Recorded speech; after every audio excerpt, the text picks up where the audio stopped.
మంగళగిరిలో నారా లోకేష్ కు ఓటమి భయం పట్టుకుందని ఆ భయంతోనే టీడీపీ మంగళగిరిలో భయానక పరిస్థితులు సృష్టిస్తోందని ఎమ్మెల్యే ఆర్కే అన్నారు.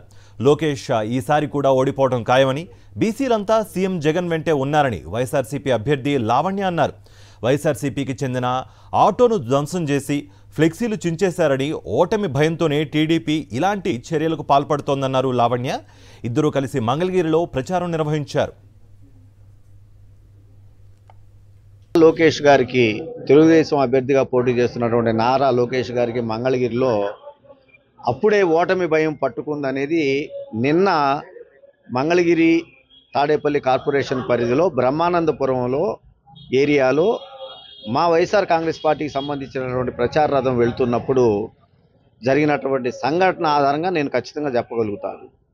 ప్రచారానికి వెళ్ళినప్పుడు వాళ్ళు తెలుగుదేశం పార్టీ వాళ్ళు నారా లోకేష్ గారి ఆదేశాల మేరకు కొంతమందిని యువకుల్ని వాళ్ళు చెప్తేనే ఇటువంటి దాడికి తెగబడ్డారనేది సుస్పష్టం.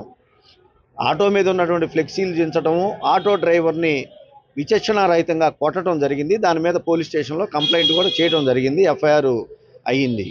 అయితే ఈ సందర్భంగా లోకేష్ గారికి చెప్తుంది ఏంటి అని అంటే, మీకు ఓటమి తథ్యం అనేది మీరు గ్రహించారు కాబట్టి ఇవాళ బీసీలు పోటీ చేస్తున్నటువంటి దాన్ని మీరు ఓర్చుకోలేక ఇలా హింసాత్మకరమైనటువంటి సంఘటనలు చేస్తే అన్న బీసీలు భయపడిపోతారేమో, వెనకడుగు వేస్తారేమో అనే ఉద్దేశంతో మీరు చేసినట్లుగా నేను భావిస్తా ఉన్నా.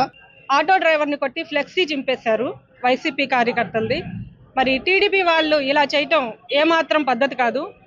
ఇప్పుడే బీసీ మహిళలు కూడా బయటకు వచ్చి మరి పోటీ చేస్తున్న నేపథ్యంలో ఇలాంటి విమర్శలు చేసి మరి మీరు ఓడిపోతారనే భయం కావచ్చు, ఏదైనా కావచ్చు, వైసీపీ వాళ్ళని భయపెట్టాలని ఇలాంటి పనులు మట్టుకి మీరు చేయబాకండి. మేము ప్రశాంతమైన వాతావరణంలో ఎన్నికలకి ముందుకు వెళ్దామని అనుకుంటున్నాము.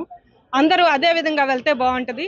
ఇలాంటివి మళ్ళీ జరగకుండా ఉంటే చాలా బాగుంటుందని తెలియజేస్తాం.